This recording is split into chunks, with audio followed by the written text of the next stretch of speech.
The scripture reading this morning is from the Gospel of Matthew, the 14th chapter, verses 13 through 21. And if you would like to follow along in the Pew Bible, it will be page 16 in the New Testament. Now, when Jesus heard this, he withdrew from there in a boat to a deserted place by himself. But when the crowds heard it, they followed him on foot from the towns. When he went ashore, he saw a great crowd, and he had compassion on them and cured their sick. When it was evening, the disciples came to him and said, "This is a deserted place, and the hour is now late. Send the crowds away so that they may go into the villages and buy food for themselves." Jesus said to them, "They need not go away. You give them something to eat." They replied, "We have nothing here but 5 loaves and 2 fish." And he said, "Bring them here to me." Then he ordered the crowds to sit down on the grass. Taking the 5 loaves and the 2 fish, he looked up to heaven and blessed and broke the loaves and gave them to the disciples. And the disciples gave them to the crowds. And all ate and were filled. And they took up what was left over of the broken pieces, 12 baskets full. And those who ate were about 5,000 men, besides women and children. Hear what the Spirit is saying. Thanks be to God.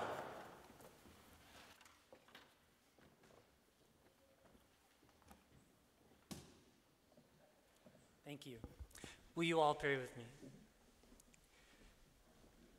Eternal God, give you thanks for this morning, and may these words and the meditations and musings on all of our hearts, minds, and souls not only be acceptable to you, but seek to see, feel, and heal wherever your grace is. Amen. The feeding of the 5,000. It's a really important moment in the life and ministry of Jesus. All 4 Gospels have accounts in it. Also, it's one of these kind of texts that scholars love to think about modernly. And Alice really pointed to that in thinking about the children's sermon. What is a miracle? Was this a miracle?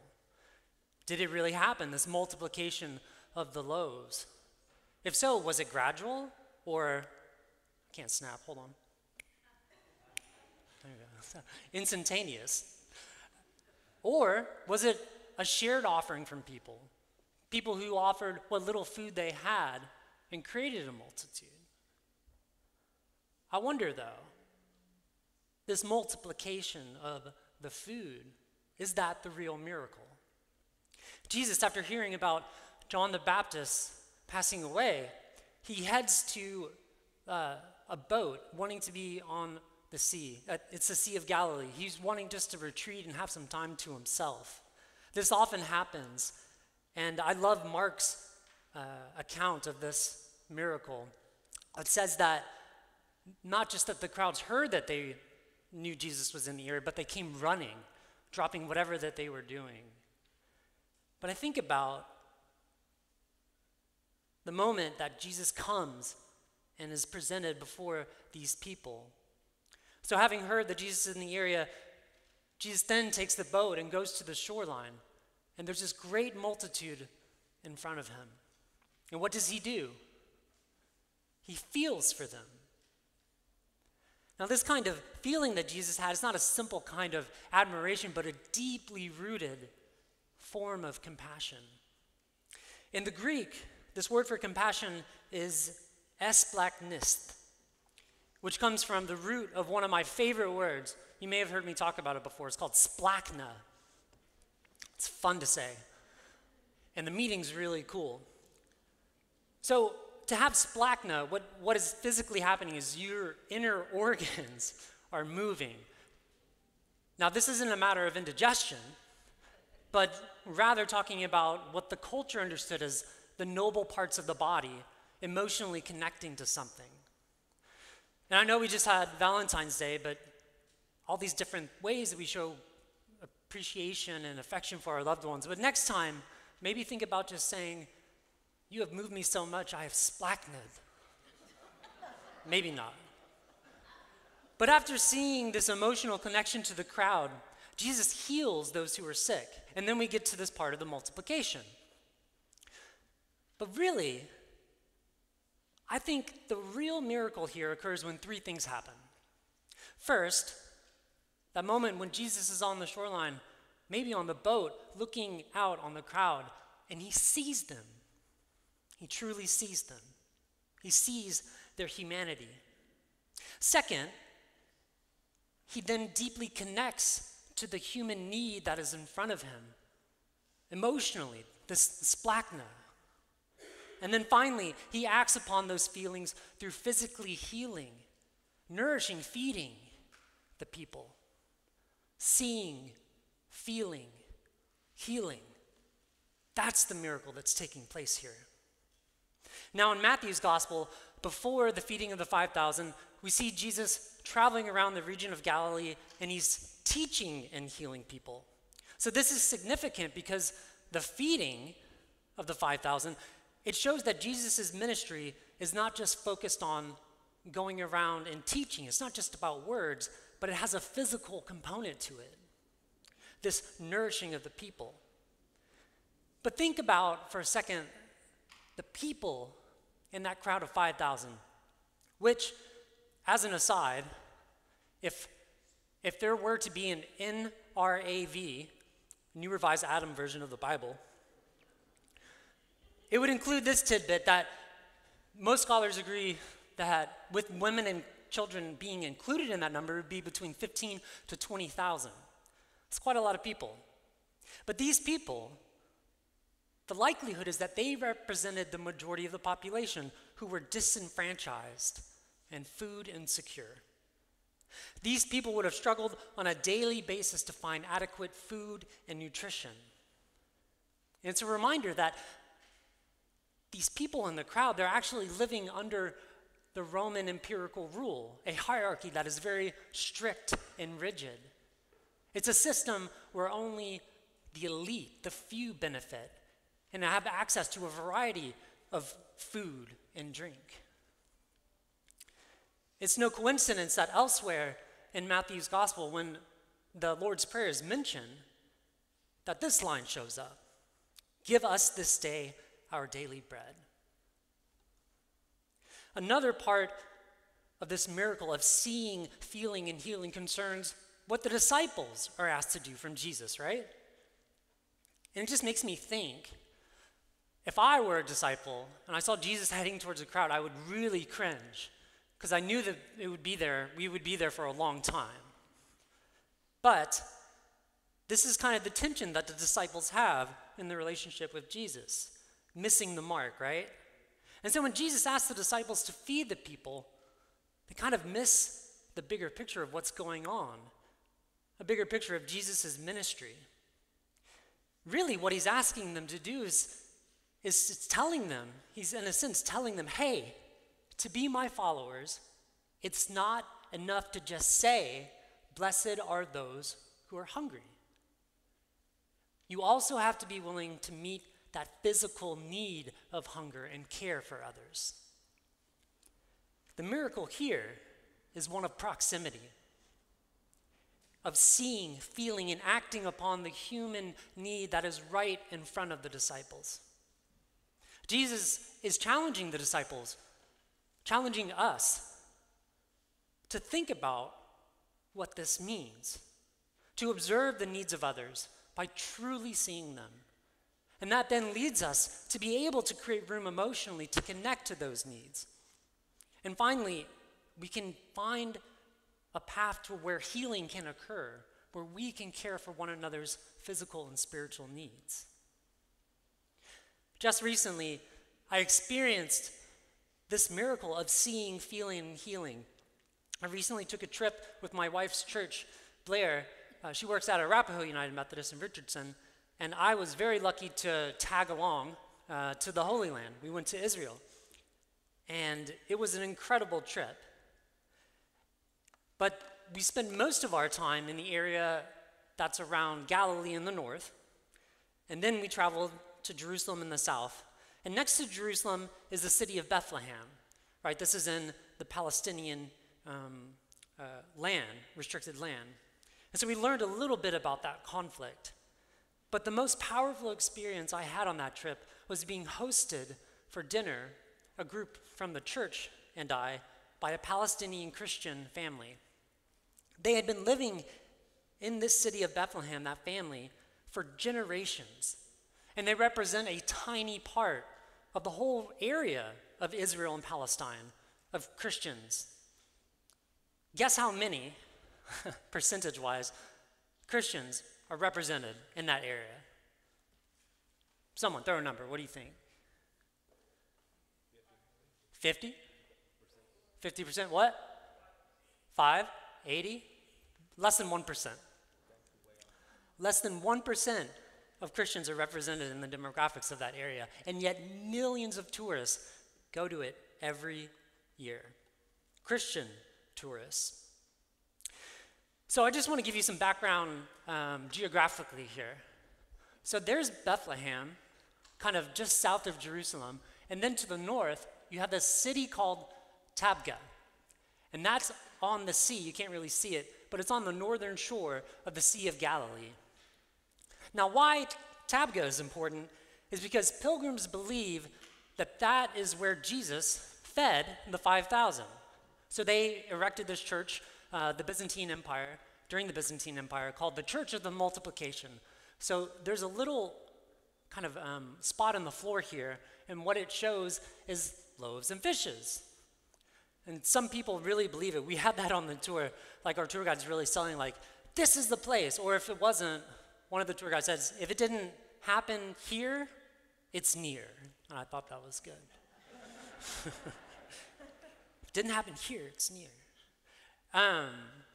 But this region, kind of the northern part of Israel and the Sea of Galilee in particular, it's lush with green fields and so much vegetation, this pristine lake. There's the Sea of Galilee if you can't see it. I know the light's kind of bad. But we caught it on a day where the sun was just breaking through and it was just gorgeous. Now, if we travel 115 miles, also, there's me skipping a rock on the Sea of Galilee. It's fun. The woman next to me, she was a stranger. She turned around, she was like, good job. But if we go 115 miles south, just south of Bethlehem, or just south of Jerusalem to Bethlehem, we have this. And it's a much different area. You see this wall that's dividing the area between Bethlehem and Jerusalem. So we see this contrast. Instead of rolling hills, we have a vast, concrete, sprawling area of homes. And instead of many holy sites that are right outside of that wall in Jerusalem, you just have 2 in Bethlehem. So we see that there is a vast difference between these 2 areas. So our group on this trip, we entered into Bethlehem that night for our dinner, and we entered on this large charter bus. And we were dropped into a small parking lot in the middle of kind of nowhere in the city. And we then divided into groups of 4 and 6 to be carpooled by locals to take us to our host families. So 6 of us in our group shoved into this van and just essentially sat on top of each other. There was no seat belts, and we just made our way in the dark. And we stopped at an apartment complex, and there a middle-aged man came out, and he greeted us. He was our host. His name was Ramon. And Ramon, after greeting us, said to our tour coordinator, who was on the trip, just happened to be on our group, wait a second.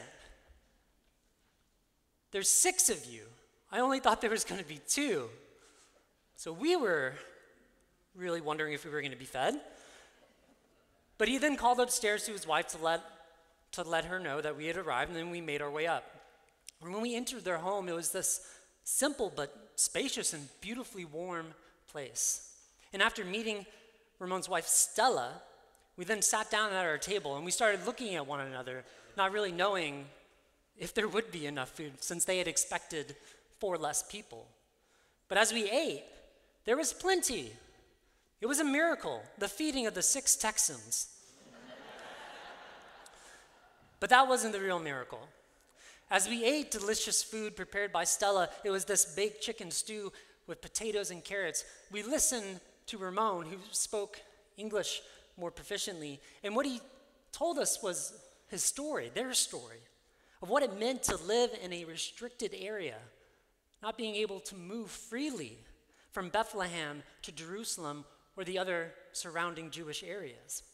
Here was a Christian family, not even Islamic or Jewish, and they were simply wanting equality, freedom, the right to go in and out of a region that they had called home for generations. They wanted to exist without being exposed to undue taxation, to land seizures, geographical restrictions, and an overwhelming rate of poverty and unemployment. The Christians in this region of Palestine and Israel, they call themselves living stones. And they call themselves that because they have a lineage that goes back 2,000 years. And Ramon's desire, the one desire, he said, for his family, for his Jewish and Palestinian colleagues, for his neighbors, is to simply live in peace. The miracle that we received at Ramon and Stella's table that night was seeing the humanity of a beautiful family as they saw our humanity. And we saw each other's need of offering an emotional connection to the same desire of wanting freedom and equality. And here's a picture of the family. So we also received something else, and I really received something. Amidst the hospitality and fellowship, what I received is a new perspective. And that new perspective, I think I've found, is that following Jesus requires a faith of proximity. If we are not proximate, physically close, in relationship to those who are different than us, then we will not get to experience the miracle of seeing, feeling, and healing. Jesus embodies this gospel of proximity, right? He goes around seeking to heal spiritually and physically those who are disenfranchised and oppressed. We are invited to follow that gospel of proximity together. Because if we don't, we will find ways to keep our walls up. Whether they're physical walls, racial, economic, social, or any other type of division that keeps us from seeing, feeling, and healing with one another. And yet I believe that this miracle, seeing, feeling, healing, it can break down such walls. This miracle happens when we extend our stories to one another, when we invite other people to our homes, when we share in relationships, share with a meal. That's the stuff of miracles. How can we share in this miracle ourselves? First, we have to be willing to be proximate, to be intentional of how we are present to one another. And second, we are called to see each other in a way that God sees us, with compassion, not indifference. And finally, we're encouraged to act in ways that can lead to a spiritual and physical healing. And really, that could take place in many different ways, whether it's just even offering a simple hug, inviting someone that you know who's lonely out for an interaction, a meeting, or a meal. Or it can also occur by volunteering with different organizations. We have a lot of great organizations connected to this church. I just heard about one from, I think it was D Magazine, but it was a Heart House of Dallas. And this organization, if you haven't heard of it, provides safety, education, and opportunities to refugee and impoverished children. And you can volunteer to be there after school with them. Or it could be spending time with someone you lost touch with. Maybe you wanted to reach out, but you haven't known how. The opportunity to experience the miraculous is right in front of us. God yearns for us to receive healing through our relationships. And we do that when we sincerely look upon one another and are open to feeling the humanity that we share. Because that's where the real miracles happen. Thanks be to God. Amen.